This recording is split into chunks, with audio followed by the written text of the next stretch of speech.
Okay so very good evening everyone now and I think अब almost सब लोग आ चुके हैं। ठीक है। सो बच्चों लास्ट लेक्चर तक हमने प्रोबेबिलिटी में एक्सपेरिमेंट को डिस्कस किया, एक्सपेरिमेंट का मीनिंग समझा, एक्सपेरिमेंट के ऊपर से सैंपल स्पेस बनाना सीखा यानी कि यू, और फिर उसके ऊपर से टोटल आउटकम निकालना सीखा यानी कि एन। अब हम सैंपल स्पेस में एक और छोटा सा शॉर्ट नोट पढ़ते हैं, types of sample space.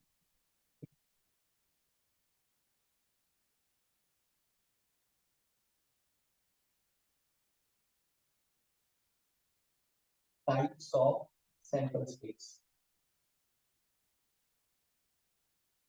Sample space के types कितने होंगे? तो बच्चों there are two types of sample space. There are two types of sample space. पहला होता है finite sample space और एक होता है infinite sample space.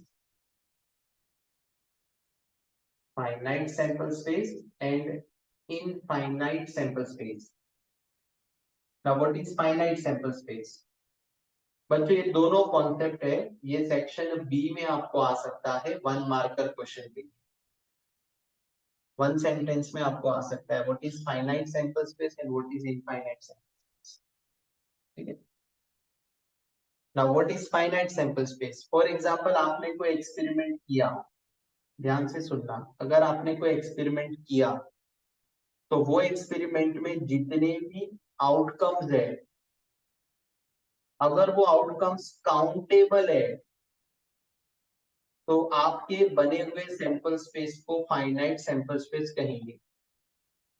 मैं फिर से रिपीट कर रहा हूं, अगर कोई व्यक्ति एक्सपेरिमेंट करता है तो वो एक्सपेरिमेंट के जितने भी आउटकम्स है, अगर वो सारे आउटकम्स को काउंट कर पाता है तो बनने वाले सैंपल स्पेस यानी कि यू को क्या कहेंगे? Finite sample space.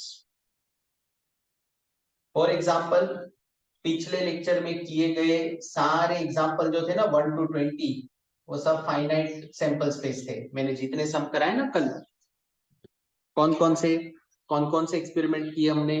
1 coin toss करना, 2 कॉइन टॉस करना, 3 कॉइन टॉस करना, 1 डाइस थ्रो करना, 2 डाइस थ्रो करना, 1 डाइस और 1 कॉइन थ्रो करना सिखाया मैंने। 1 नंबर सिलेक्ट करना फर्स्ट 5 नेचुरल नंबर से, 2 नंबर सिलेक्ट करना फर्स्ट 5 नेचुरल नंबर से, 3 नंबर सिलेक्ट करना फर्स्ट 5 नेचुरल नंबर से, 1 पर्सन सिलेक्ट करना 5 लोगों में से, 2 पर्सन सिलेक्ट करना 5 पर्सन में से, 3 लोगों को सिलेक्ट करना 5 पर्सन में से। सीखा हम लोगों ने। बच्चों अब तक किए हुए सारे मेरे एक्सपेरिमेंट में जो सैंपल स्पेस बना वो फाइनाइट सैंपल स्पेस था। क्यों क्यों ऐसा? क्योंकि एक्सपेरिमेंट के नीचे में यू लिख पा रहा था, यू बना पा रहा था करली ब्रैकेट में, और total outcome n is equal to मुझे कुछ नंबर मिलता था।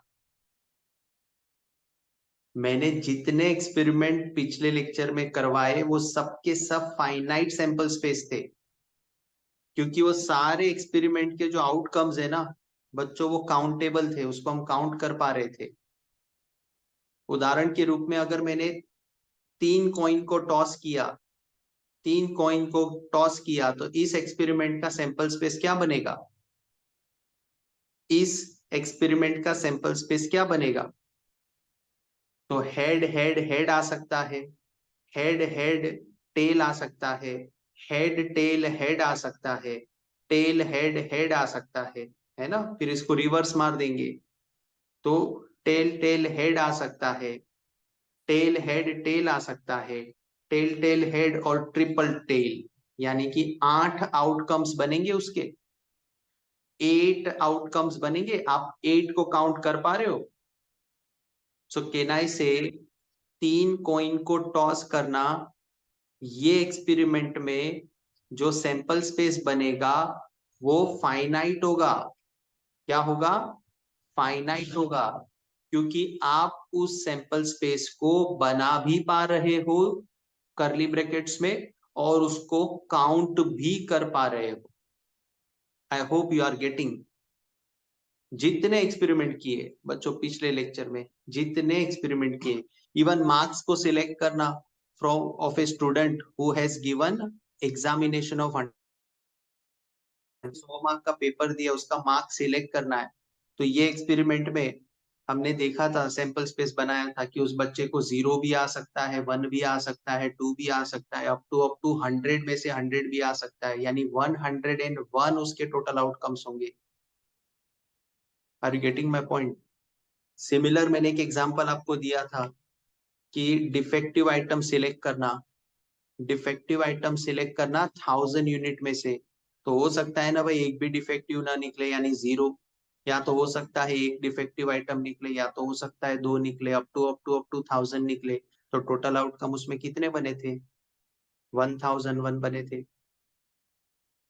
फिर हमने वो भी एक्सपेरिमेंट लिया था कि जेंडर को ध्यान में रखते हुए फैमिली को सिलेक्ट करना, जेंडर मतलब बॉय और गर्ल। तो ऐसे केस में कितने परिवार आपको मिल सकते हैं? तो 4 परिवार मिल सकते हैं। पहला परिवार या तो दोनों में बॉय होगा, या तो एक में बॉय एक में गर्ल होगा, एक में गर्ल एक में बॉय होगा, या तो दोनों में गर्ल होगी। तो 4 इस एक्सपेरिमेंट के आउटकम्स बन सकते हैं। कार्ड वाले क्वेश्चंस भी किए, 52 कार्ड में से एक कार्ड सिलेक्ट करना है ना, और सिलेक्शन वाले क्वेश्चन को हमने कॉम्बिनेशन से सॉल्व किया, वर्ड अरेंजमेंट वाले क्वेश्चन को हमने परम्यूटेशन से सॉल्व किया। तो जितने एग्जाम्पल मैंने अब तक आपसे डिस्कस किए ना एक्सपेरिमेंट के, all these experiments are creating और मेकिंग फाइनाइट सैंपल स्पेस। बात आ गई समझ में एवरीवन? अभी तक किए हुए सारे एक्सपेरिमेंट को फाइनाइट सैंपल स्पेस कहते हैं, यानी इन एक्सपेरिमेंट से जो यू बना उन यू को क्या कहेंगे? Finite sample space. Is it clear? पक्का? So what will be infinite? Infinite क्या होगा? नाम से क्या फील आती है आपको? इनफाइनाइट सैंपल स्पेस नाम से क्या फील आती है?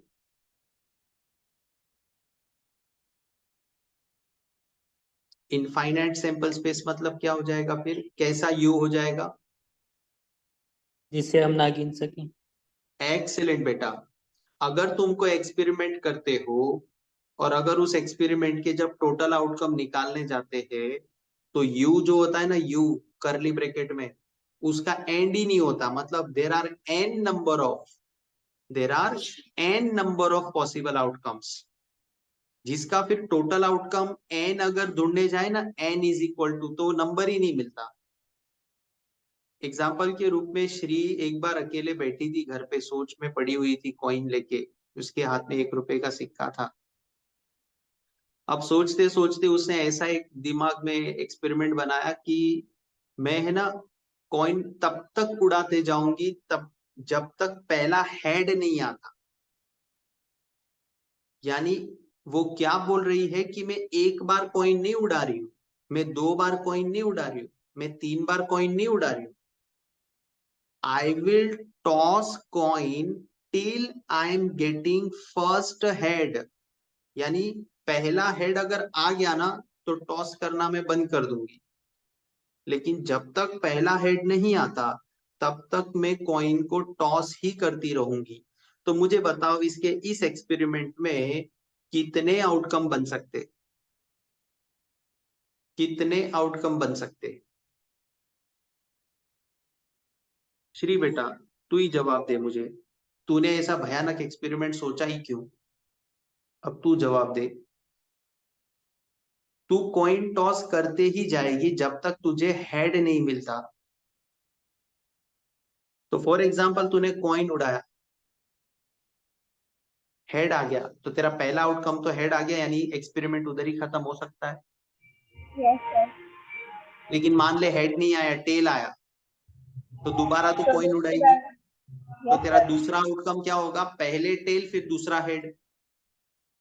और एग्जाम्पल, अगर तुम इस एक्सपेरिमेंट का व्यू बनाए तो कैसे दिखेगा पता है? मैं इनफाइनाइट को लिख रहा हूं, देखो जरा उसका सैंपल स्पेस।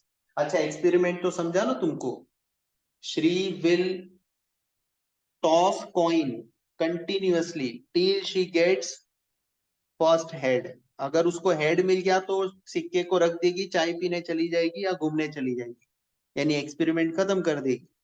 लेकिन अगर पहला हेड नहीं आया तो फिर उसको कॉइन दोबारा उड़ाना पड़ेगा। कब तक उड़ाते रहना पड़ेगा? जब तक उसको हेड नहीं मिलता। तो ऐसे एक्सपेरिमेंट में पहला आउटकम तो मान लो कि उसका नसीब अच्छा है, पहली बार में हेड आ गया। इसका पहला आउटकम क्या हो सकता है इस एक्सपेरिमेंट का?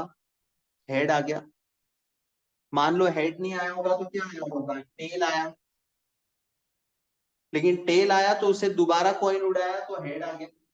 तो इसका दूसरा आउटकम क्या हो सकता है? Tail head. मान लो अगर उसे पहली बार कॉइन उड़ाया तो टेल आया, तो उसको वापिस कॉइन उड़ाना पड़ा, तो तभी भी टेल आया। तो वापिस उसे कॉइन उड़ाया तो अभी हेड आया। तो तीसरा आउटकम क्या हो सकता है? Tell tail head.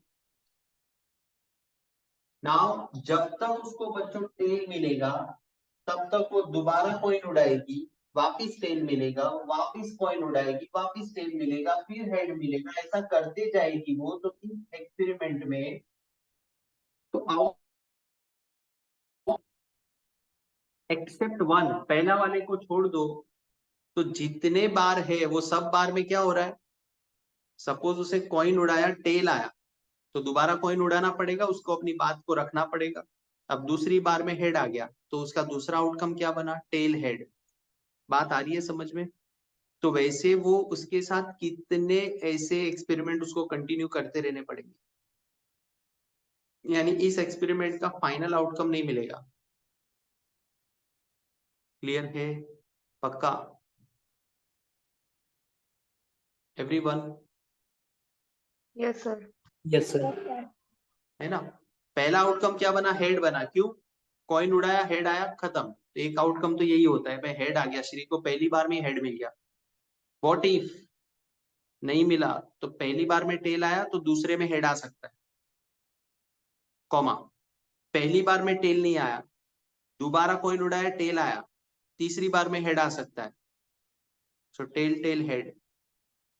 चौथी बार में देखते हैं, चौथी बार में टेल आया, नहीं मिला, वापिस उड़ाया, टेल आया, हेड नहीं मिला, वापिस उड़ाया, टेल आया, नहीं मिला, चौथी बार में उसको हेड मिल गया। तो टेल टेल हेड, एक एक टेल बढ़ा बढ़ा के लास्ट में हेड आता रहेगा। मतलब कितने आउटकम इसके पॉसिबल है?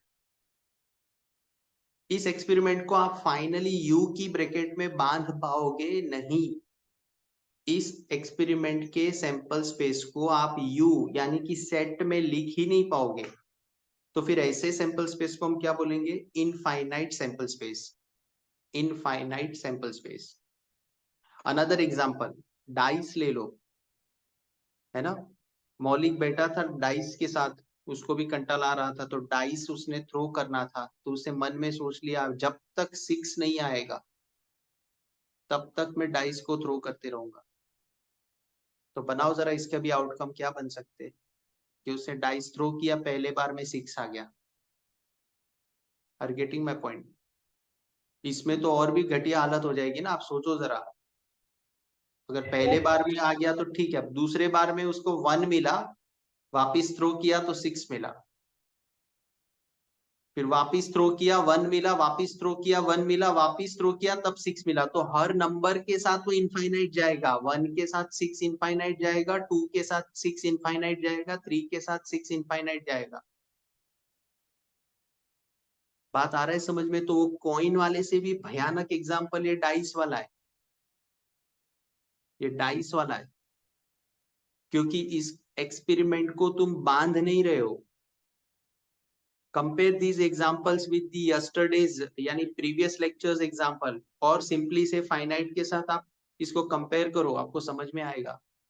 बच्चों एक बार कॉइन टॉस करना, सैंपल स्पेस बनाओ, हेड और टेल, खत्म। एक ही बार 1 बोल दिया ना वहां पे। लेकिन यहाँ पे तुम बोल रहे हो कंटिन्यू में टॉस करते ही रहूंगा जब तक मेरी मर्जी का हेड या मेरी मर्जी का टेल नहीं आता। तो यहाँ आप अपने नंबर ऑफ ट्रायल पे कंट्रोल नहीं रखते इनफाइनाइट में, यहाँ आपके नंबर ऑफ ट्रायल पे कंट्रोल आ जाता है। बात आ रही है समझ में? सो इसके लिए आप जब भी इस चैप्टर में एक्सपेरिमेंट पढ़ोगे, सबके सब फाइनाइट वाले ही क्वेश्चन होंगे। इनफाइनाइट के ऊपर प्रोबेबिलिटी बन ही नहीं सकती, क्योंकि n है ना डिनोमिनेटर में। प्रोबेबिलिटी का फॉर्मूला क्या होता है? P of A is equal to m upon n। तो n में फाइनल फिगर तुमको मिलेगा ही नहीं, क्योंकि तुम्हारे एक्सपेरिमेंट के आउटकम का कोई अंत ही नहीं आ रहा है। I hope you are getting this thing. यानी इनफाइनाइट सैंपल स्पेस के ऊपर प्रोबेबिलिटी चैप्टर कभी काम करता नहीं है।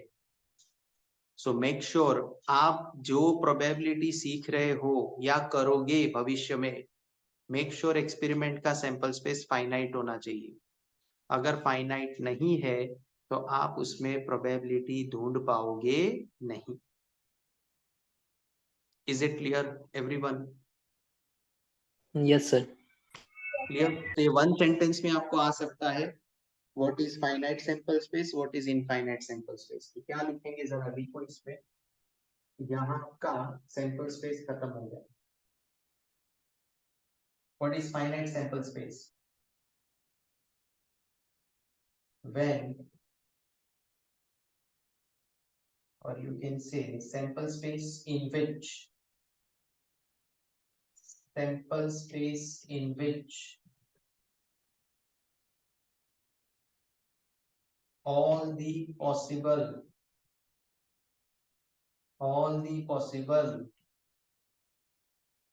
outcomes of an experiment is countable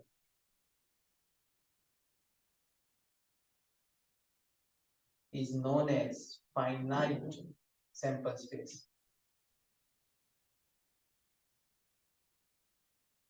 एक ऐसा सैंपल स्पेस जिसके अंदर टोटल आउटकम्स आप काउंट कर पा रहे हो, तो ऐसे सैंपल स्पेस को हम क्या बोलेंगे? Finite sample space.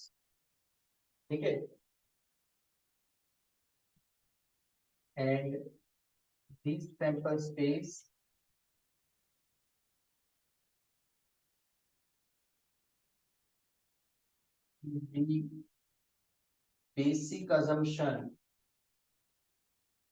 the basic assumption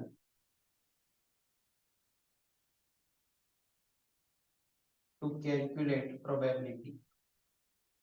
probability ढूंढने के लिए सैंपल स्पेस का फाइनाइट होना ये बेसिक रिक्वायरमेंट है, ध्यान रखना। ये जो आप करते हो ना P of A is equal to m upon n, तो बच्चों n का फिगर जब तक मिलेगा नहीं तब तक आप प्रोबेबिलिटी नहीं निकाल पाओगे। बात आ रही है समझ में? फॉर एग्जाम्पल आपने कॉइन उड़ाया तो आपको मिला हेड टेल, तो दो आउटकम मिले ना, तो डिवाइड बाय क्या होगा? दो होगा, लेकिन उसमें से हेड इवेंट होने के चांस कितने हैं? 1 है। तभी तो बोल पाओगे ना हाफ चांस, यानी कि 50% चांस है हेड आने के। तो जब तक आप यहाँ पे कोई नंबर फाइनल नहीं करते डिनोमिनेटर में, तब तक प्रोबेबिलिटी ढूंढ पाओगे नहीं। इसलिए ध्यान रखना, सैंपल स्पेस का फाइनाइट होना ये बेसिक अजम्पशन है इसका, प्रोबेबिलिटी का। तो सर आप इसको ऐसे कह सकते हो क्या, इनफाइनाइट सैंपल स्पेस में प्रोबेबिलिटी नहीं निकल सकता?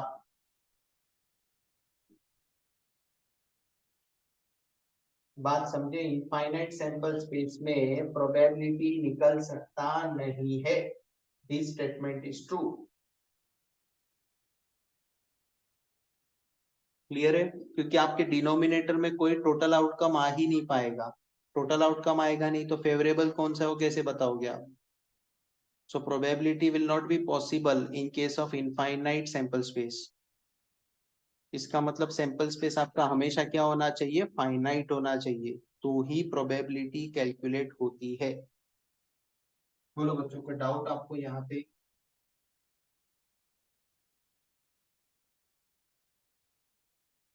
एवरीवन क्लियर है सबको?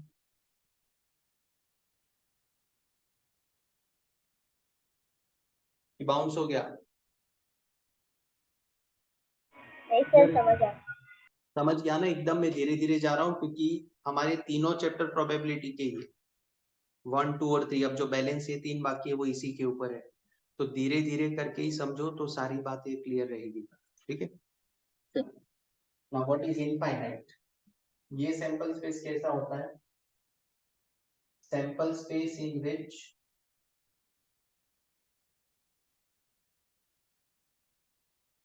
all the possible outcomes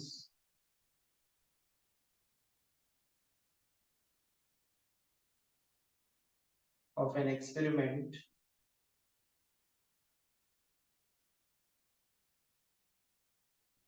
is not countable, is not या non countable या not countable लिखोगे तो भी चलेगा, is known as infinite sample space।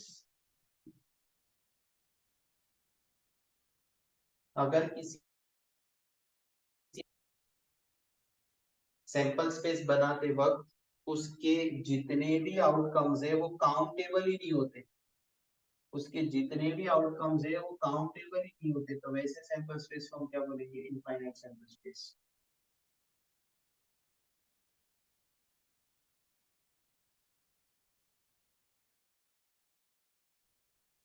probability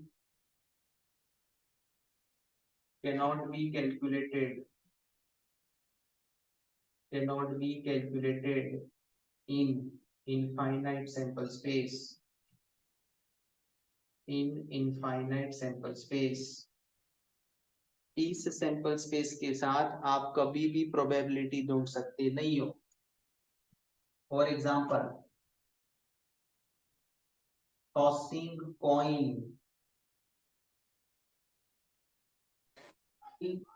getting first head, जब तक पहले हेड नहीं आता तब तक कॉइन उछालते रहना, तो ये एक्सपेरिमेंट अपने आप में एक ऐसा सैंपल स्पेस बनाता है जिसके आउटकम काउंटेबल नहीं होते। तो इसका देखो जरा क्या बनेगा, यू सैंपल स्पेस क्या बनेगा इसका? या तो हो सकता है पहली बार में हेड आए, या हो सकता है दूसरी बार में हेड आए, या हो सकता है तीसरी बार में हेड आए, या हो सकता है चौथी बार में हेड आए, या हो सकता है पांचवी बार में हेड आए, एंड सो ऑन। ये खत्म ही नहीं होगा। और जब ये खत्म नहीं होगा, जब ये खत्म नहीं होगा तो बच्चों टोटल आउटकम कैसे बताओगे आप? जब ये खत्म नहीं होगा तो टोटल आउटकम कैसे बताओगे आप? नहीं।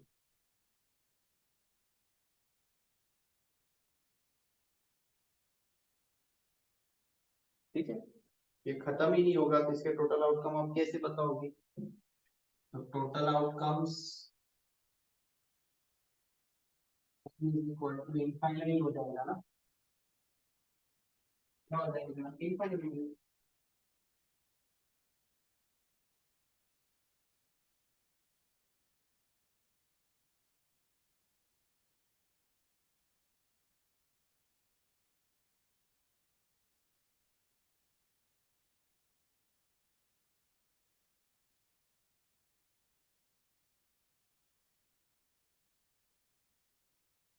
हो जाए तो बताना बच्चों। ये वन सेंटेंस में आ सकता है। ये इनफाइनाइट का साइन है बाबा, इनफाइनाइट मतलब एन की काउंटिंग नहीं मिल पा रही है। अच्छा, इसको मैंने कैसे पढ़ा वो समझा आपको? या तो पहली बार में हेड आ जाएगा, या तो फिर दूसरी बार में हेड आएगा, या तीसरी बार में आएगा, या चौथी बार में आएगा, या पांचवी बार में आएगा, अप टू उसको तो फिर जब तक टेल मिलेंगे तब तक वो कॉइन उड़ाएंगे।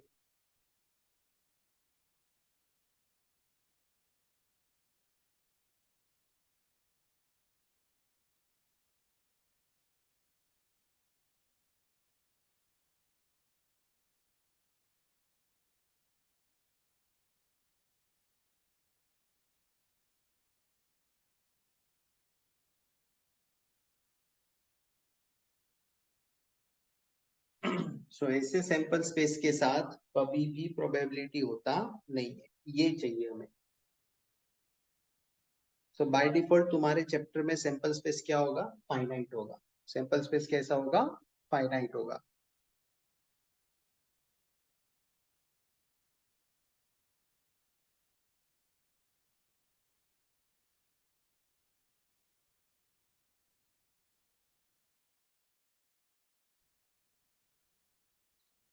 बच्चों हो जाए तो बताना मुझे।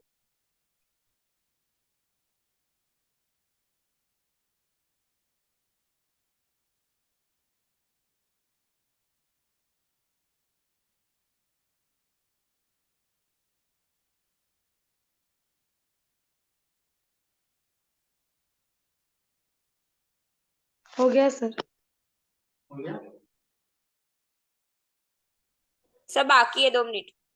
लिख दे लिख दे।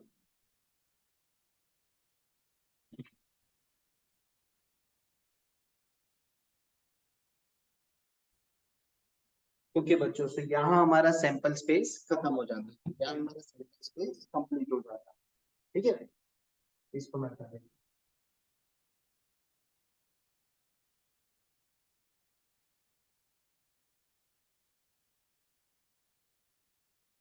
ठीक है, तो बच्चों अब तक हमने क्या पढ़ा, फटाफट से देख लेते हैं। प्रोबेबिलिटी का फॉर्मूला होता है P of A is equal to M upon N, जहाँ M का मतलब होता है favourable outcomes, favourable outcomes of an event. जिस इवेंट की तुम प्रोबेबिलिटी ढूंढ रहे हो उसके फेवरेबल आउटकम को M कहते हैं। N किसको कहते हैं? Total outcomes, total outcomes of an experiment. Experiment के टोटल आउटकम्स को क्या कहते हैं? N। तो आई थिंक हमने N निकालने सीख लिया, N निकालना सीख लिया। So now let us talk about M। M क्या होता है? सो M होता है favourable outcome of an event. अब आप जिस इवेंट की प्रोबेबिलिटी ढूंढ रहे हो, अगर आप किस इवेंट की प्रोबेबिलिटी ढूंढ रहे हो, उस इवेंट के हिस्से में आने वाले आउटकम को क्या कहते हैं? M कहते हैं। उस इवेंट के हिस्से में आने वाले आउटकम्स को क्या कहते हैं? M कहते हैं। यानी फेवरेबल आउटकम्स ऑफ इवेंट को क्या कहते हैं? M कहते हैं। तो let us focus on now M। Correct है, M को ढूंढते हैं। और अगर आपको M मिल गया, N मिल गया, तो प्रोबेबिलिटी ढूंढना बड़ा आसान हो जाएगा। Probability of event is equal to M upon N। Correct है। फॉर एग्जांपल हमने कोई एक्सपेरिमेंट किया, कॉइन टॉस किया, कॉइन टॉस्ट किया, ठीक है, और एग्जामिनर हमें पूछ रहा है find out the probability, probability of getting head. Head आने की प्रोबेबिलिटी ढूंढो, हेड आने की प्रोबेबिलिटी ढूंढो। तो बच्चों सबसे पहला बेसिक, कॉइन टॉस किया, ये एक्सपेरिमेंट है। क्या है? एक्सपेरिमेंट। एक्सपेरिमेंट के ऊपर से क्या मिलेगा? एन मिलेगा। एक्सपेरिमेंट के ऊपर से क्या मिलेगा? एन मिलेगा। और एग्जामिनर पूछ क्या रहा है? Find out probability of getting head. Head event मिले ढूंढो। तो बच्चों हेड आना, इसे इवेंट कहते हैं। इसे क्या कहते हैं? इवेंट। बहुत सारे बच्चों को इवेंट और एक्सपेरिमेंट में अंतर ही नहीं पता होता। I hope you are getting the difference. बच्चों एक्सपेरिमेंट के ऊपर से एन मिलता है, और एग्जामिनर जो पूछता है ना, उसको इवेंट कहते हैं, सिंपल सी भाषा में। अगर मैं कहता हूँ ना इवेंट क्या पूछा है, तो क्वेश्चन पढ़ने का, फाइंड आउट क्या करने को बोला है, तो वो इवेंट होता है। और एक्सपेरिमेंट तो पहली लाइन में लिखा होता है। एक्सपेरिमेंट हमेशा शुरुआत में लिखा होता है। बट एग्जामिनर जो पूछता है ना कि भाई इस इवेंट की प्रोबेबिलिटी ढूंढो, यानी ये चीज आने की प्रोबेबिलिटी ढूंढो, तो वो जो चीज वो पूछ रहा है उसको इवेंट कहते हैं। क्या कहते हैं? इवेंट। और इवेंट से तुमको क्या मिलेगा? एम मिलेगा। इवेंट से तुम्हें क्या मिलेगा? एम मिलेगा। फॉर एग्जाम्पल इसी को क्रैक करे, इसी को क्रैक करे, तो कॉइन टॉस किया, तो बताओ जरा सैंपल स्पेस क्या बनेगा? आपने एक ही कॉइन टॉस किया है, क्या होगा सैंपल स्पेस, आउटकम क्या होंगे इस एक्सपेरिमेंट के? एक ही कॉइन टॉस किया है, एक्सेलेंट, सैंपल स्पेस में सिर्फ 2 ही आएगा, इसका मतलब इसका टोटल आउटकम क्या बना? 2। टोटल आउटकम क्या बना? 2। अब एग्जामिनर क्या पूछ रहा है, कौन सी इवेंट पूछ रहा है? Find out the probability of getting head, यानी हेड इस इवेंट की प्रोबेबिलिटी ढूंढो। ये हेड आना ये एक्सपेरिमेंट नहीं है, हेड आना ये इवेंट है। क्या है? इवेंट है बेटा, इसकी जगह टेल भी हो सकता था, ठीक है। सो इवेंट बेसिकली क्या होता है? इवेंट वो चीज होती है क्वेश्चन में जो एग्जामिनर आपसे पूछता है, भाई इसके घटने के चांसेस बताओ, ये होने के चांसेस बताओ। तो हेड आना ये अपने आप में इवेंट है, और इवेंट को बच्चों ABCD आप कोई भी नाम दे सकते हो कैपिटल लेटर में।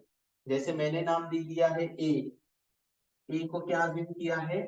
गेटिंग हेड, हेड आने की इवेंट को हम क्या नाम दे रहे हैं? ए। तो इनका सेट बनाओ जरा, बताओ जरा इसमें से हेड टेल टोटल में से तुम्हारे फेवर में कौन सा आएगा? सिर्फ एक ही आएगा ना हेड। गेटिंग इस एक्सपेरिमेंट में हेड आने का आउटकम कितना है? एक ही तो है, 2 में से एक ही बार ऐसा होगा जब आपको ये इवेंट मिलेगी। इस एक्सपेरिमेंट में हेड आने का आउटकम केवल एक ही है आपके फेवर में। तो मैंने सही कहा ना, favourable outcome of an event is known as m, therefore total outcomes क्या बना? लिखना मत कुछ भी, खाली समझो।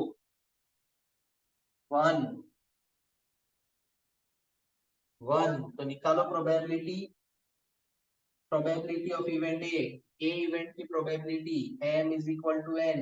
m कितना है? 1, n कितना है? 2, यानी 50% चांस है कि आपका हेड वाला इवेंट आए। 50% चांस है कि आपका हेड वाला इवेंट आए। समझ में आ रहा है? एकदम हिंदी में ही बता रहा हूं मैं, क्लियर? सिंपल भाषा में एग्जामिनर जो क्वेश्चन पूछता है ना उसको इवेंट कहते हैं। एग्जामिनर जो क्वेश्चन पूछता है ना उसको इवेंट कहते हैं, लेकिन किताबी डेफिनेशन ऐसी है भाई, फेवरेबल आउटकम्स को हम इवेंट कहते हैं। एक्सपेरिमेंट करने के बाद तुम्हारे इंटरेस्ट का जो आउटकम होता है, तो उसका जो सेट बनता है उस सेट को इवेंट कहते हैं, उस सेट को इवेंट कहते हैं। क्लियर? और एकदम आम भाषा में मैंगो पीपल, इवेंट मतलब एग्जामिनर जो क्वेश्चन पूछता है उसको इवेंट कहते हैं। खत्म, सीधी सी बात, नो बकवास। बात आ रहा है समझ में? फॉर एग्जाम्पल इसी एक्सपेरिमेंट में कॉइन टॉस किया, ये तो एक्सपेरिमेंट है। Find the probability of getting tail, tail आने की प्रोबेबिलिटी बताओ। तो टेल आना ये इवेंट है, और कॉइन टॉस करना ये एक्सपेरिमेंट है। एक्सपेरिमेंट से सैंपल स्पेस बनता है, एक्सपेरिमेंट से सैंपल स्पेस बनता है, और सैंपल स्पेस के ऊपर से एन निकलता है, टोटल आउटकम्स। और एग्जामिनर जो पूछता है उसको इवेंट कहते हैं। इवेंट मतलब फेवरेबल आउटकम। अब ये घटना घटने के चांसेस जो है, आउटकम्स है, वो जो तुम अलग से बनाते हो उसको इवेंट कहते हैं। और जब इवेंट के आउटकम को न्यूमरेटर में रखते हो और डिवाइड बाय एक्सपेरिमेंट के आउटकम को आप डिनोमिनेटर में रखते हो तो प्रोबेबिलिटी मिलती है, तो प्रोबेबिलिटी मिलती है। आ रहा है समझ में एवरीवन? इवेंट क्या होता है? इवेंट बेसिकली एक्सपेरिमेंट का वो हिस्सा होता है जिसमें आप इंटरेस्टेड है, जिसमें आपको रस है जानने में। कॉइन टॉस करने के बाद आप क्या क्या जानना चाहोगे? मुझे बताओ, कॉइन टॉस करने के बाद आप क्या जानना चाहोगे? कि भाई या तो हेड आए या तो टेल आए। तो हेड आना या टेल आना, ये जो सवाल है ना, इसी को इवेंट कहते हैं। डाइस थ्रो किया,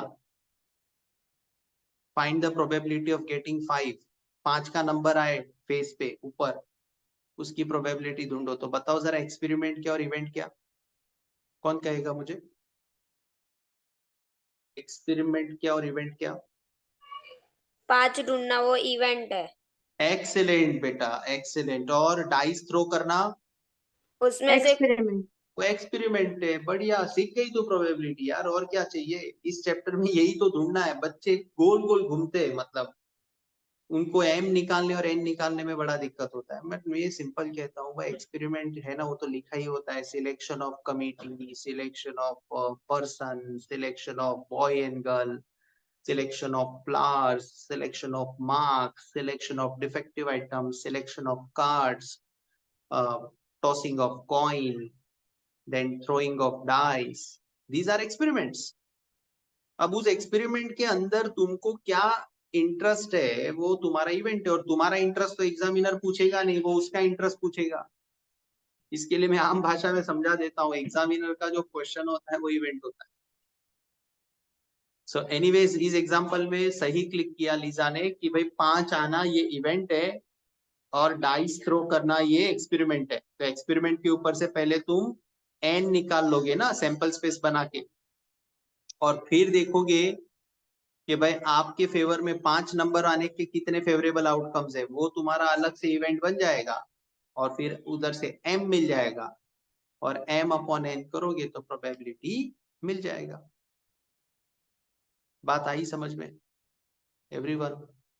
यस सर। क्लियर है? अच्छा, अभी ऐसा भी क्वेश्चन हो सकता है, अब तो तुम्हें पता ही, अभी बहुत बड़ा आसान हो जाना चाहिए मेरे हिसाब से। अब चैप्टर का मैंने आपको एनलाइटनमेंट ही दे दिया है कि अभी सम इजी हो डिफिकल्ट हो, इसको इसी एंगल के साथ सोचना है, एम और एन के पॉइंट ऑफ व्यू से ही सोचना है, ठीक है ना? फॉर एग्जाम्पल, मेरा नाम है VINAY, मेरे नाम में 5 लेटर्स आते हैं, तो फिर इस 5 लेटर से आपको प्रोबेबिलिटी ढूंढनी है, V से ही स्टार्ट होने वाले शब्दों के आने के चांसेस कितने। So by using the letters of word Vinay, find the probability of getting words starting with alphabet V. अब ये एक्सपेरिमेंट में बताओ, एक्सपेरिमेंट क्या इवेंट क्या?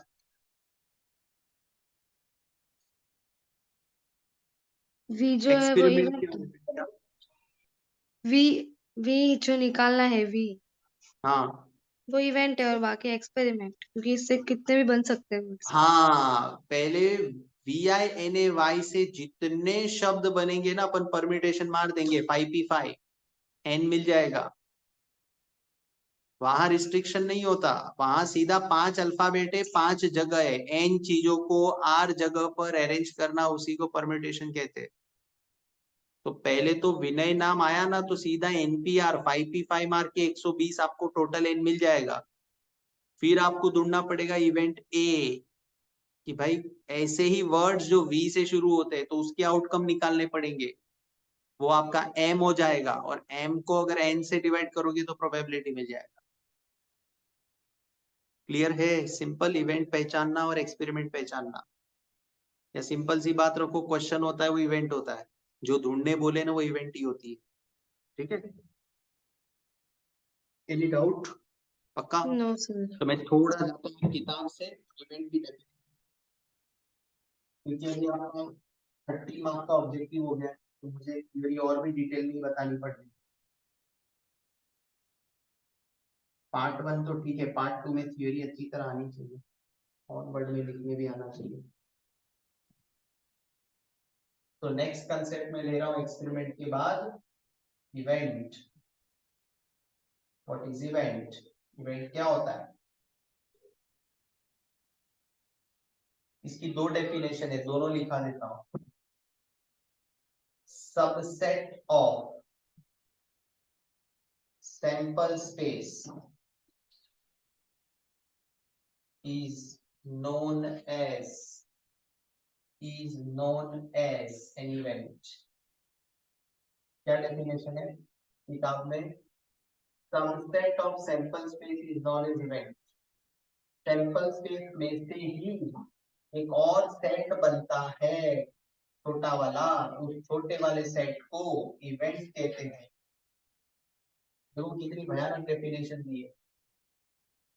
सैंपल स्पेस के सबसेट को इवेंट कहते हैं। सैंपल स्पेस के सबसेट को इवेंट कहते हैं। मतलब आपने यू बनाया ना हेड और टेल, तो उसके ऊपर से ही तो ए बनाया। ए मतलब गेटिंग हेड, और गेटिंग हेड क्या आया, एच आया। तो ये एच कहाँ से आया, ये ए कहाँ से आया, यू में से ही आया। तो इसको इवेंट कहते हैं। क्या कहते हैं, इवेंट। सैंपल स्पेस में से बने हुए छोटे से सेट को, सबसेट मतलब छोटा सेट, सैंपल स्पेस में से ही बने हुए छोटे सेट को इवेंट कहते हैं। ये आपकी किताबी डेफिनेशन है, बुकिश, ये बुकिश डेफिनेशन है। सैंपल स्पेस में से ही बने हुए छोटे से सेट को इवेंट कहते हैं। ठीक है, और अपनी डेफिनेशन क्या है, in other words,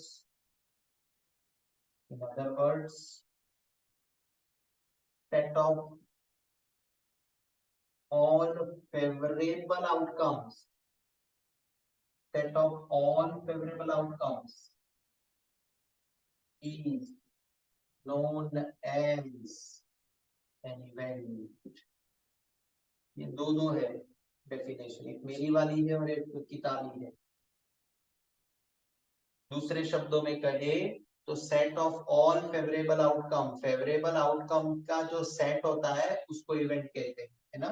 जैसे हेड आना, ये आपकी फेवरेबिलिटी है ना, इस एक्सपेरिमेंट में हेड आना ये आप चाहते हो ना। Recall my example, coin toss किया, आउटकम है head tail you sample space. अब आपकी इच्छा क्या है, भाई हेड आए, तो हेड आना ये फेवरेबल आउटकम है, तो फेवरेबल आउटकम के सेट को क्या कहेंगे, इवेंट कहेंगे। फेवरेबल आउटकम के सेट को क्या कहेंगे, इवेंट कहेंगे। बोलो बच्चों, कोई डाउट दोनों डेफिनेशन में?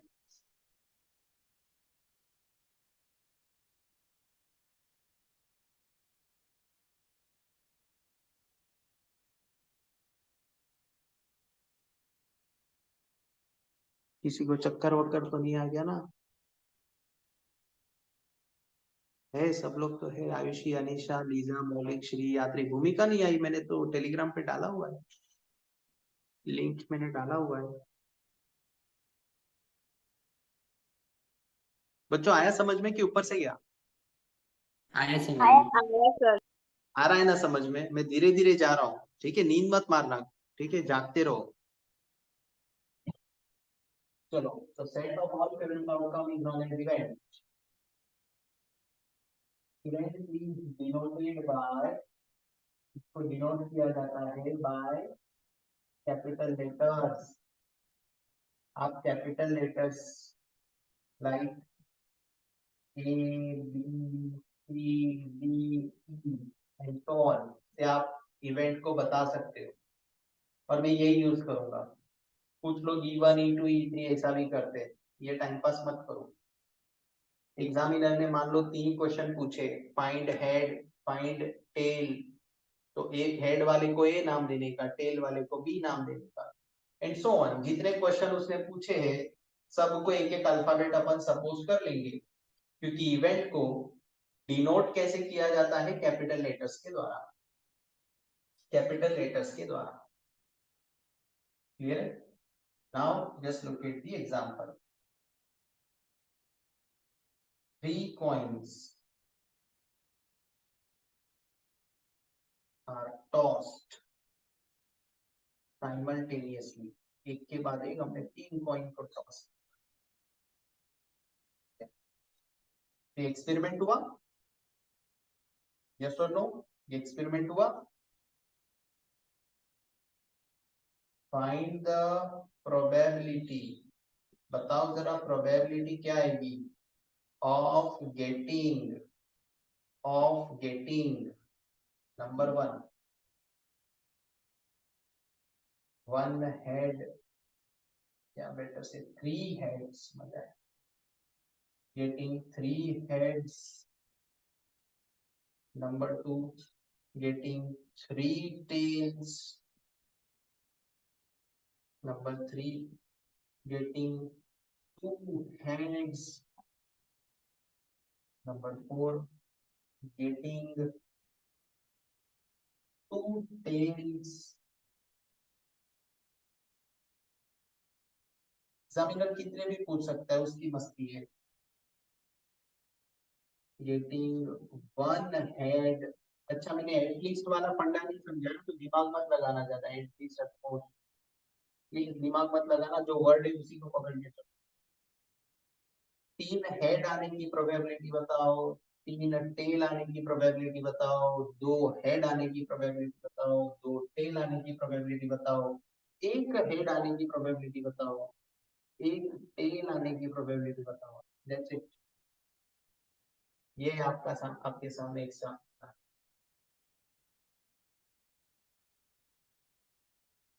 बताओ सर, आप इसकी अप्रोच क्या होगी? आपकी प्रोबेबिलिटी का फॉर्मूला आपको पता है। Probability is equal to m upon n। m upon m। m का मतलब favourable outcomes of an event, n is equal to total outcome of an experiment. पहले m नहीं ढूंढते, पहले n ढूंढते हैं।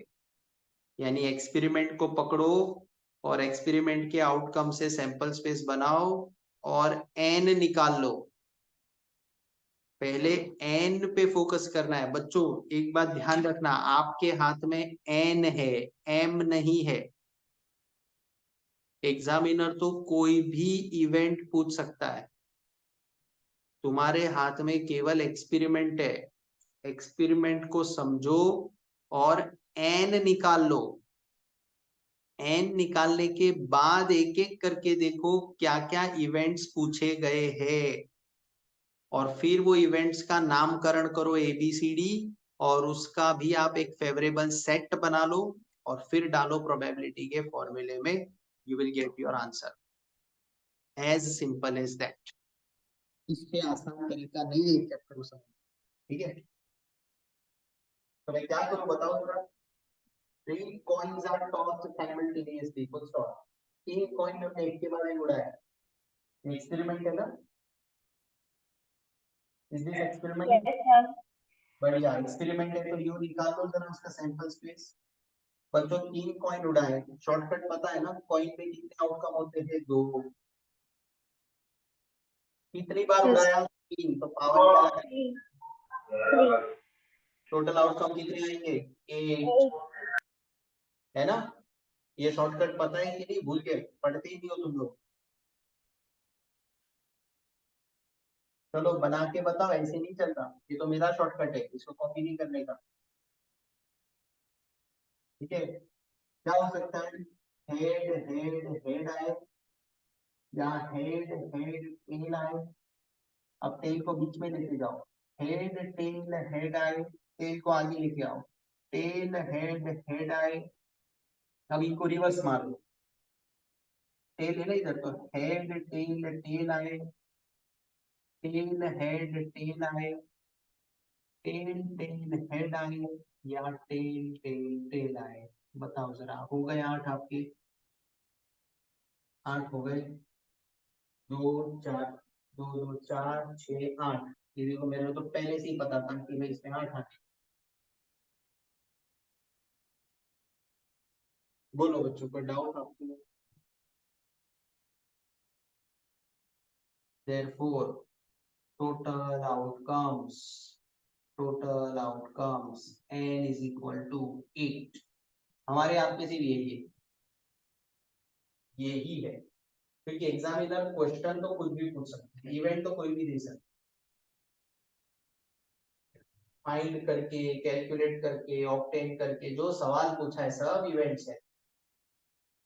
तो एक्सपेरिमेंट को पढ़ो और n निकाल लो, बस ये तुम्हारे हाथ में है। अब आगे पढ़ना पड़ेगा क्या क्या इवेंट्स के ऊपर हमें चलना है। Find the probability of getting 3 heads. तो पहले तो इस इवेंट को नाम दे दो ना। देखो इस क्वेश्चन में कितने क्वेश्चन पूछे हुए हैं? 1 2 3 4 5 6 इवेंट्स पूछे आपको। पहला इवेंट में ले रहा हूँ ना 3 हेड्स, तो ए को नाम दे देंगे ए, गेटिंग 3 हेड्स। बताओ जरा, 3 हेड आए तो उसका सबसेट बनाओ, सबसेट। ये रहा आपका टोटल आउटकम। 3 हेड आए, वैसा फेवरेबल आउटकम क्या बन रहा है आपके लिए? 3 हेड, एक ही तो है, एच एच एच, और क्या हो सकता है? बाकी इसमें 2 हेड है, इसमें 2 हेड है, इसमें 2 हेड है, इसमें 3 टेल है, 2 टेल है, 2 टेल है, 2 टेल है, यानी 3 हेड वाला तो एक ही फेवरेबल आउटकम दिख रहा है। तो बताओ जरा इस इवेंट की प्रोबेबिलिटी क्या हुई? Probability of event A is given by m upon n, sorry sorry sorry, total count तो करना पड़ेगा। therefore total outcomes m is equal to 1 ना। सिर्फ एक ही बार ऐसा होगा कि ये 3 हेड आएंगे, बाकी कोई चांस नहीं दिख रहा। तो निकालो probability of event A is given by m upon n। एक ही बार ऐसा होगा 8 में से कि आप जीत जाओगे, तो प्रोबेबिलिटी क्या बनी? 1/8, 1/8। बोलो मेरे प्यारे प्यारे बच्चों, समझा कि ऊपर से टप्पा खा गया? समझा सर। प्रोबेबिलिटी चैप्टर बस यही है, नथिंग एल्स। सब खाली टाइप्स ऑफ इवेंट पढ़ो, खत्म हो गया चैप्टर। चैप्टर की अंडरस्टैंडिंग कभी भी जीरो नहीं होनी चाहिए। देखो, हो सकता है कोई सम तुमसे अभी हो ना हो, मिस्टेक हो, फॉर्मूला भूल गए, ये हो सकता है, it's a normal, it's natural. लेकिन चैप्टर का मीनिंग ही क्या है, ये कभी इस कंडीशन में मत आना, इस कंडीशन में कभी मत आना। और आप लोग को एड ऑन बेनिफिट ये है कि लेक्चर्स टेलीग्राम पे ऑलरेडी पड़े हैं, तो आप बार बार उसको रिवाइज कर करके, रिवाइंड कर करके देख सकते हो। Getting my point? कहीं पे भी अटक जाते हैं, वापिस से आप चैप्टर को पढ़ सकते हो। आप टेलीग्राम पे जुड़े हुए हैं, आपको आई थिंक प्रोबेबिलिटी 2 दोनों लेक्चर अपलोड कर दिए विशाल सर ने। सो यू आर फॉर्चुनेट कि you can learn it again and again, ठीक है ना? तो इसका थोड़ा बेनिफिट लो, जितना स्कोर कर सको करो, 90 प्लस जाने का टारगेट बना के उस पर मेहनत करो, ठीक है? सो चीजों का अंडरस्टैंडिंग है ना, वो खत्म मत होने दो। लिमिट चैप्टर क्या है? तो लिमिट के अंदर हम लोग ये देखते हैं भाई, किसी भी फंक्शन की जब 0/0 की कंडीशन बन जाती है तो उसकी लिमिट आ जाती है, तो उसकी फिर फाइनल आंसर हम लोग लिमिट मेथड से निकालते हैं। डिफरेंशिएशन मतलब सेम फंक्शन में जब हम x की 2 डिफरेंट वैल्यू डालते हैं तो उसमें जो डिफरेंस आता है वो डिफरेंस निकालने को हम डिफरेंशिएशन कहते हैं। These are the meanings that वो चैप्टर पढ़ने का आपको एक कारण देते हैं, हाँ इसमें ये पढ़ना है, चलो जाते हैं डिटेल में। एनीवेज, आपको समझा ये चीज?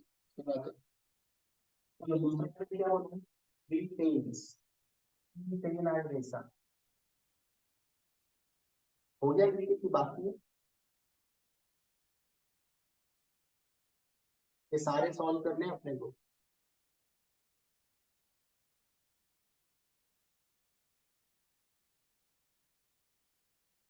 हो गया सर। सबका हो गया? Everyone? Yes sir. Lisa, Yes, sir. दीक्षा, यस। ठीक है। अब दूसरा इवेंट क्या है? 3 टेल्स। हटा दूं इस इवेंट? Yes, sir. अच्छा, मैं एन नहीं हटाऊंगा, इवेंट्स ही हटाऊंगा, क्योंकि वही बदलेंगे ना, क्वेश्चन ही बदलेंगे, और क्या बदलेगा। चलो, अब दूसरा इवेंट क्या है? गेटिंग 3 टेल्स, तो उसको बी नाम दे देंगे, बी। सेम अल्फाबेट यूज मत करना। क्वेश्चन में जितने भी आपको एग्जामिनर ने इवेंट्स पूछे हैं ना, सबको अलग अलग अल्फाबेट दो, ए बी सी डी, ये ऐसे करते जाओ। अब बी इवेंट क्या है? गेटिंग 3 टेल्स, 3 टेल आने का हमें प्रोबेबिलिटी ढूंढना है, तो इसका सेट बनाओ जरा। तो भाई इस एक्सपेरिमेंट में 3 बार टेल आए, वैसा एक ही बार हो रहा है, एक ही फेवरेबल है आपके फेवर में, है ना? So total outcomes m is equal to 1, तो निकालो probability of event b, p of b is equal to m upon n, यानी एक ही बार ऐसा होगा 8 में से, ये इसके चांसेस है। बोलो बच्चों, कोई डाउट आपको? No sir. एकदम बढ़िया है। चैप्टर ही क्लियर हो गया ना आपको, सैंपल स्पेस क्या होता है, इवेंट क्या होता है, बस यही समझना होता है इस चैप्टर में।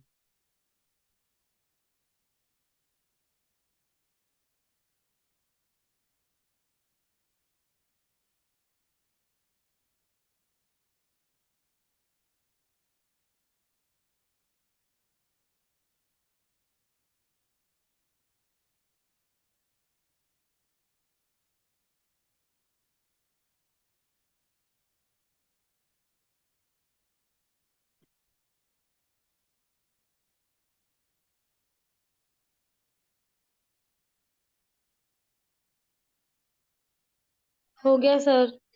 हो गया। नेक्स्ट इवेंट देखो क्या पूछा है। नेक्स्ट इवेंट है टू हेड्स, यानी सी इवेंट बनाओ जरा, सी इवेंट, दो हेड आए वैसे आउटकम्स, ऐसी इवेंट है हमारी, इसको हटा दो ना।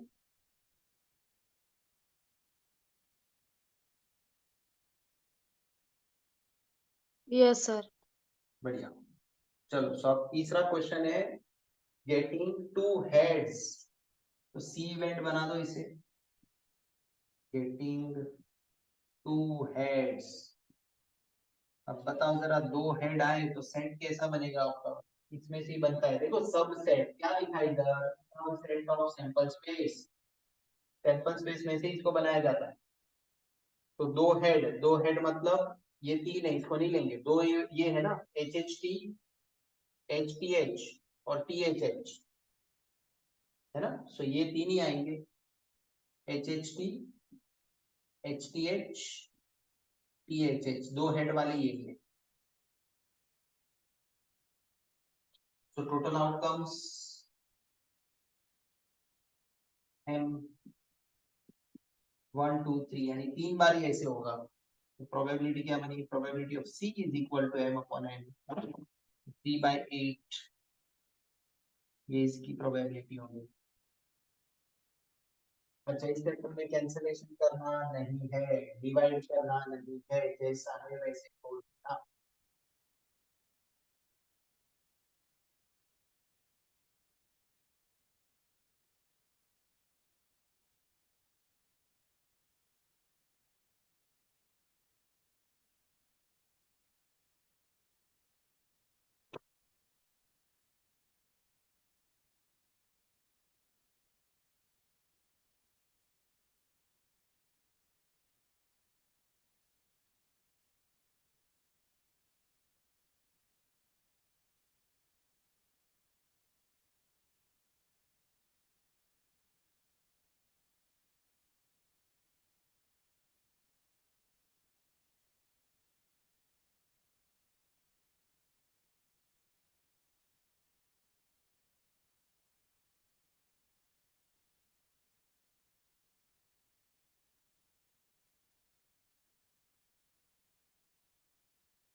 हो गया बच्चों। Yes sir. अच्छा, डी वाला देखो, टू टेल्स, टेल्स, ठीक है, तो कंटिन्यू नंबरिंग देने का, ए बी के बाद अब इसको डी नाम दे देंगे, तो डी। प्रेजेंटेशन बिल्कुल मेरे जैसा रखना, ऐसा एरो बना के, गेटिंग टू टेल्स, दो टेल आने के इवेंट को बनाओ सेट जरा, अभी दो टेल आए ऐसा, ये तो तीन टेल है, इसको नहीं लेना है, दो टेल, इधर दो है, इधर दो है, इधर दो, बाकी उसमें एक एक, इधर है तीन है। तो टी टी है, T H T, H P T, है ना, दो दो टेल वाले, therefore total outcomes n is equal to 3, so probability of D is equal to m upon n, that is 3 upon 8, 3 upon 8।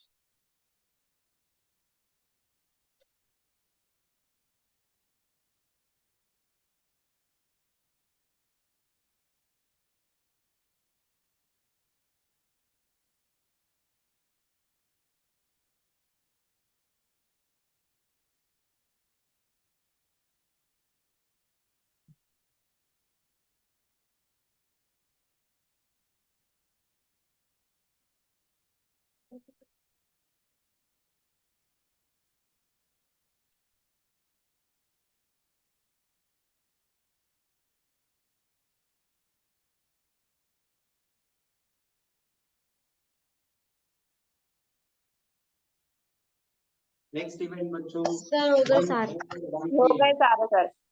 Sir सारे सारे हो हो गए? गए। सब हो हाँ गए? Yes sir. बढ़िया, एकदम बढ़िया। I hope so you got the event. Event का एक अपना मेरा अपना खुद का डेफिनेशन ये है एग्जामिनर का क्वेश्चन इसमें क्या पूछ रहा है वो हमारी इवेंट, ठीक है। चलो अब मैं चाहता हूँ कि आप एक काम इसमें ये करें, चेक कर ले जरा। अच्छा, इवेंट ए की प्रोबेबिलिटी क्या है? ए की प्रोबेबिलिटी 1/8, बी की प्रोबेबिलिटी, 1/8, सी की प्रोबेबिलिटी, 3/8, डी की प्रोबेबिलिटी, 3/8, ई की प्रोबेबिलिटी 3/8. 3/8, Yes sir. 3/8 आ रही है। ओके, और लास्ट की probability 3/8.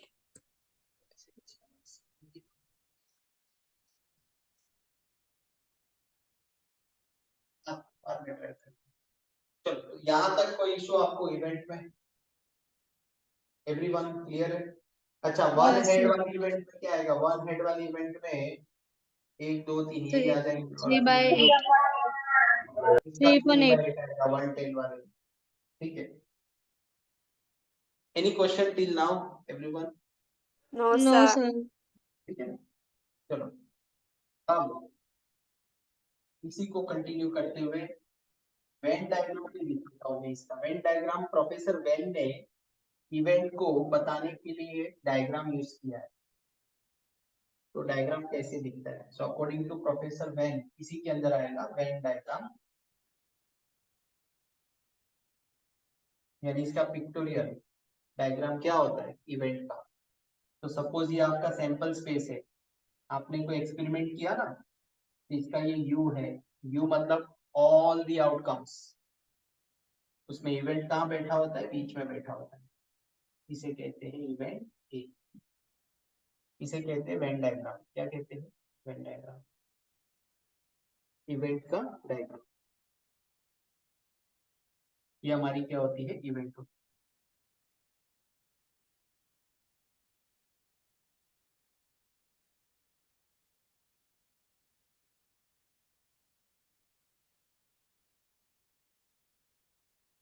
Is it clear? This is known as event. यानी अगर आपका ये सैंपल स्पेस है ना यू, तो उसमें से छोटा सा जो फेवरेबल आउटकम होता है उसको इवेंट कहते हैं। आई hope you got this Venn diagram, VENN, Venn diagram. या आपको अगर थियोरेटिकल क्वेश्चन आता है तो सब बना के देना पड़ता है। वेन डायग्राम उसे क्या किया था? एक रेक्टेंगुलर यूज किया था। रेक्टेंगुलर को क्या बोला कि ये सपोज मेरा सैंपल स्पेस है, तो इवेंट मेरी कहाँ बैठी होती है? उसी के अंदर बैठी होती है। तो subset of sample space is known as event. तो ग्राफिकली उसको ऐसे बताया है। कोई डाउट बच्चों इसमें? No sir. No sir. Okay, चलो नेक्स्ट आगे। Types of events. इवेंट्स के टाइप्स होते हैं, बहुत सारे टाइप है, एक एक करके सीखना पड़ेगा। टाइप्स ऑफ इवेंट्स, पहला टाइप होता है इवेंट का कॉम्प्लीमेंट्री इवेंट। कॉम्प्लीमेंट्री इवेंट, तो पहला टाइप हम पढ़ते हैं इवेंट का। इवेंट तो क्या है वो समझ गया ना आपको? इवेंट क्या है वो आपको समझा सबको? अब इवेंट के टाइप होते हैं तो वो देखते हैं। पहला टाइप होता है complementary event. Now what is complementary event?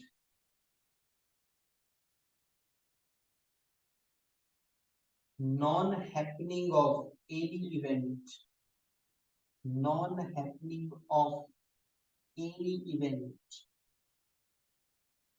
is known as its complementary event।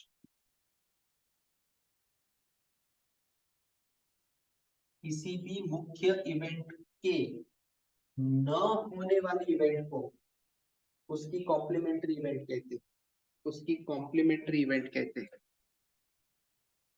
For example अभी अपने क्वेश्चन किया, पहला इवेंट था ए इवेंट था हमारा गेटिंग 3 हेड्स, यानी 3 हेड आए, वो इवेंट है हमारी ए। वो इवेंट को क्या नाम दिया हमने? ए। तो ए की हैपनिंग हमने फाइंड आउट की। क्या फाइंड आउट की? ए की हैपनिंग। तो उल्टा अगर एग्जामिनर ने पूछा होता तो भाई नॉट गेटिंग 3 हेड, 3 हेड न आए, उसकी प्रोबेबिलिटी ढूंढो, यानी आपकी इवेंट यहां नेगेटिव इवेंट हो चुकी है। इवेंट होने को अगर मैं ए कहता हूं, ए अल्फाबेट, तो उसी इवेंट के न होने को अगर मैं ढूंढना चाहूं तो वो इवेंट को हम कंप्लीमेंट्री इवेंट कहेंगे। क्या कहेंगे? Complementary event. बात आ रही है समझ में? सो अगर ए इवेंट मेरा गेटिंग 3 हेड्स है तो उसकी कॉम्प्लीमेंट्री इवेंट क्या आएगी? Not getting 3 heads. Not getting 3 heads. तो जब आप किसी इवेंट की नेगेटिव इवेंट ढूंढते हो तो उस नेगेटिव इवेंट को कॉम्प्लीमेंट्री इवेंट कहते हैं। जब आप किसी इवेंट की नेगेटिव इवेंट ढूंढते हो तो उसको हम क्या कहते हैं? कॉम्प्लीमेंट्री इवेंट कहते हैं। या ऐसे बोलो, अगर किसी इवेंट की आप नॉन हैपनिंग इवेंट ढूंढते हो तो उसकी हम कहते हैं कॉम्प्लीमेंट्री इवेंट। सो अगर ए का मतलब होता है आप पास होंगे, तो कॉम्प्लीमेंट्री इवेंट क्या हो गया इसका? आप फेल होंगे। सो जब आप ए की या किसी भी इवेंट की हैपनिंग ढूंढते हो ना, हैपनिंग यानी पॉजिटिव, तो वो इवेंट ही होता है जो हमने सीखा। लेकिन अगर हम बोलते हैं भाई ये ना हो, ये इवेंट ए है ना, ये नहीं होनी चाहिए, तो अभी आप उल्टा बोल रहे हो, नेगेटिव बोल रहे हो। तो अगर आप किसी इवेंट की नेगेटिव इवेंट ढूंढना चाहते हो या अगर आप किसी इवेंट की नॉन हैपनिंग ढूंढना चाहते हो तो ये अपने आप में एक दूसरी इवेंट बन जाती है जिसको हम कहते हैं कॉम्प्लीमेंट्री इवेंट। क्या कहते हैं? कॉम्प्लीमेंट्री।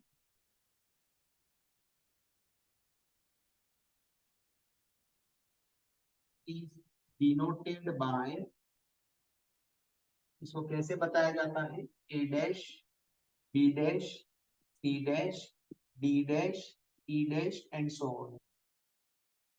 ये इसका नामकरण, ये इसका नामकरण है।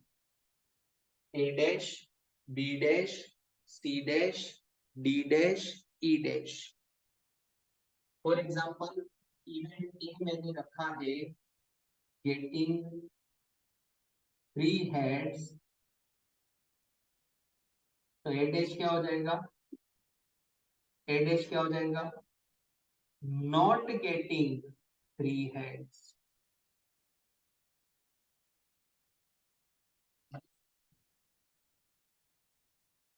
B for Bombay getting 3 tails, तो बी डैश क्या हो जाएगा? B dash not getting 3 tales.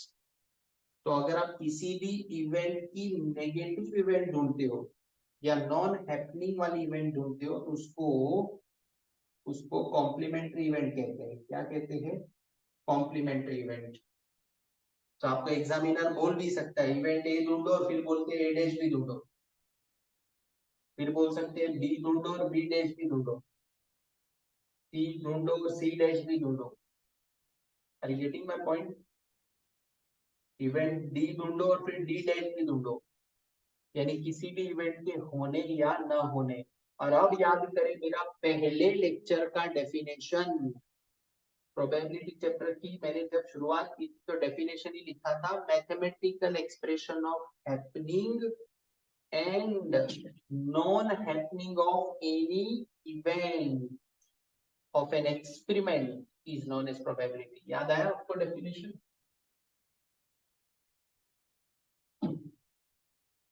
Yes और नो?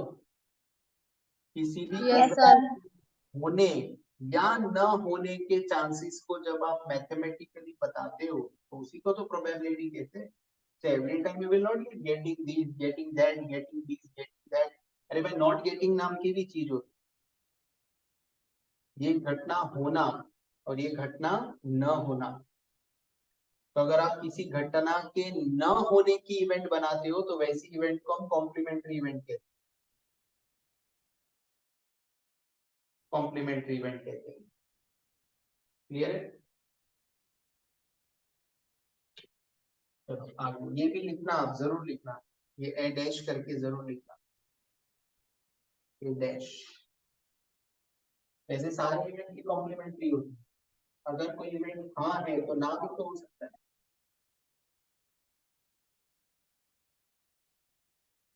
क्लियर है? आगे इसका फॉर्मूला भी है, फॉर्मूला भी है। कॉम्प्लीमेंट्री इवेंट ढूंढने का फॉर्मूला है u माइनस ए। आप ही समझा दें ये ठीक है कि नहीं है। ये सेट टू सेट फॉर्मूला है, इसको मैं क्या बोलता हूँ, सेट टू सेट। सेट में से सेट बनाने का फॉर्मूला है। क्या फॉर्मूला है? a dash is equal to u minus a. What do you mean by u? What do you mean by sample u? Space. Excellent. उसमें से a को माइनस कर दो। a मतलब गेटिंग 3 हेड ना, गेटिंग 3 हेड। Yes sir.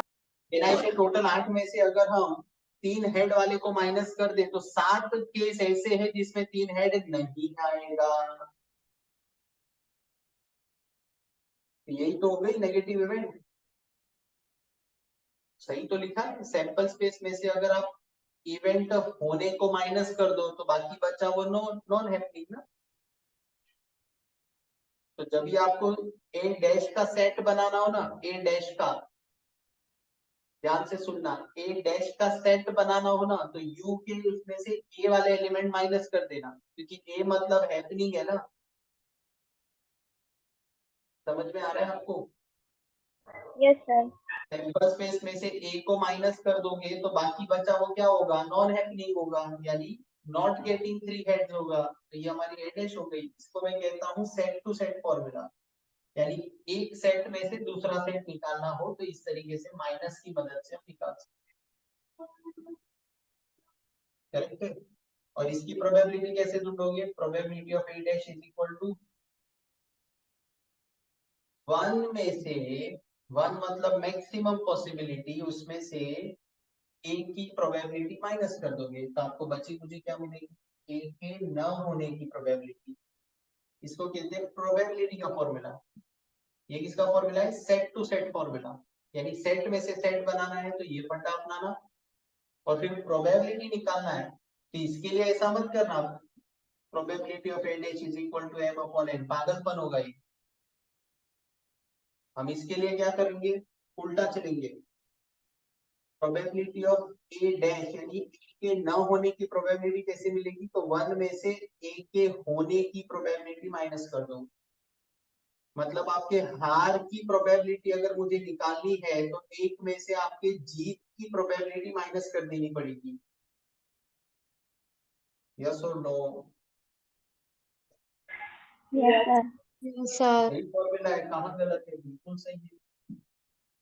एक ही chance होता है। एवेंजर पिक्चर देखा है ना आपने? लास्ट में डॉक्टर स्ट्रेंज आयरन मैन को बोलता है वो एक मौका आ गया, तो 1 में से मैक्सिमम प्रोबेबिलिटी 1 होती है, 1 में से जीत के चांसेस माइनस कर दो तो बाकी बचे वो आपके न जीतने के यानी हार के चांसेस होते हैं। और हार एक नेगेटिव इवेंट है तो हार को हम ए डैश कहेंगे और उसकी प्रोबेबिलिटी को प्रोबेबिलिटी ऑफ ए डैश कहेंगे। की प्रोबेबिलिटी जिसको हम पॉजिटिव इवेंट ए कहेंगे वो माइनस कर दोगे तो आपको प्रोबेबिलिटी मिल जाएगी। तो इसके लिए कभी m अपॉन n मत यूज करना। Is that clear what I'm trying to say?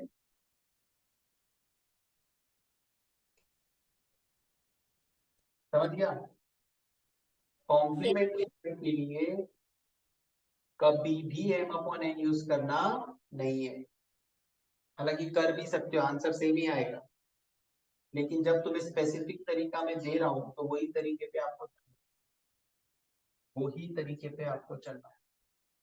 सो उदाहरण के रूप में 1 minus what was the probability of A का आंसर क्या आया था आपका प्रोबेबिलिटी 1/8.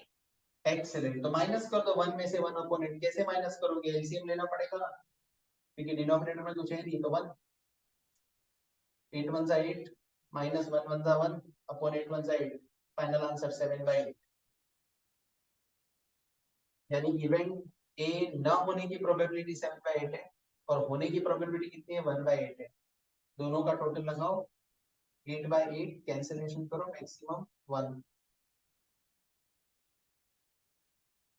बोलो बच्चों कोई दिक्कत आपको?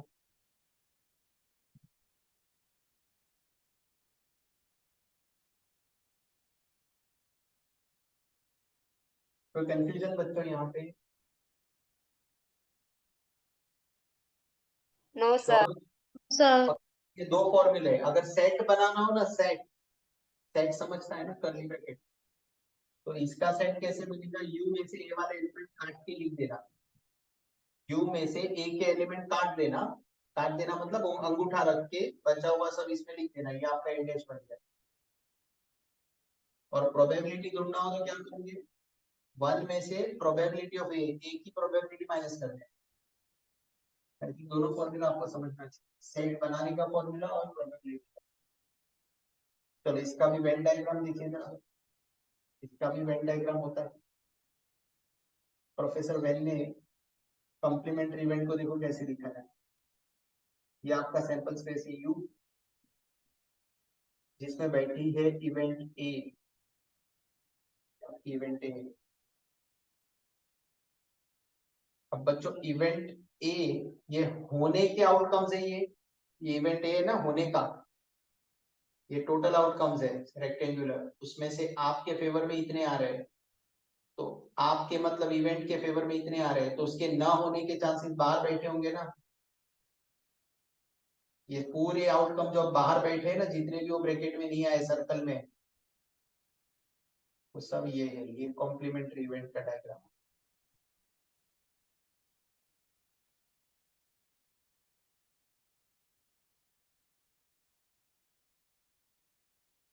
बोलो ठीक है। ये हमारा ए डैश है। क्या है? A dash. अगर यहाँ आने से आप जीत जाओगे तो यहाँ रहने से आप हार जाओगे। यही तो है ना नेगेटिव इवेंट। सही बताया प्रोफेसर वेन ने, क्या गलत बताया? बिल्कुल सही बोला। ये आपकी क्या है? ए डैश, यानी इवेंट के बाहर के पूरे एरिया को कॉम्प्लीमेंट्री इवेंट कहते हैं। इवेंट के बाहर के जितने भी इवेंट्स है ना, ये एरिया, ये पूरा एरिया, इसको हम कॉम्प्लीमेंट्री कहते हैं।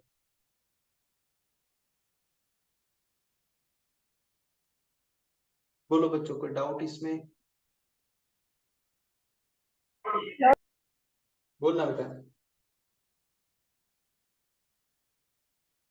यस लीजा बोल, कुछ डाउट है? No sir.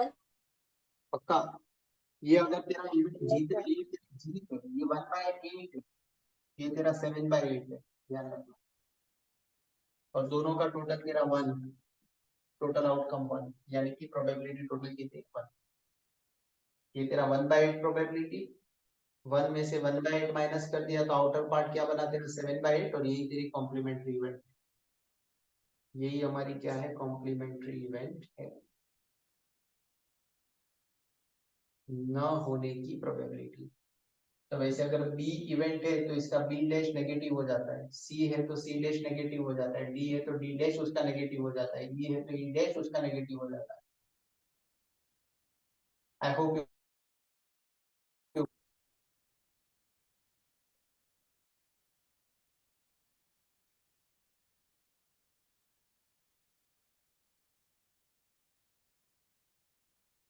बोलो बच्चों कुछ डाउट आपको? श्योर ना? Yes sir. पक्का? चलो बढ़िया। तो आज का लेक्चर हम यहाँ तक रखेंगे, कल हम और भी इसके टाइप्स को पढ़ेंगे।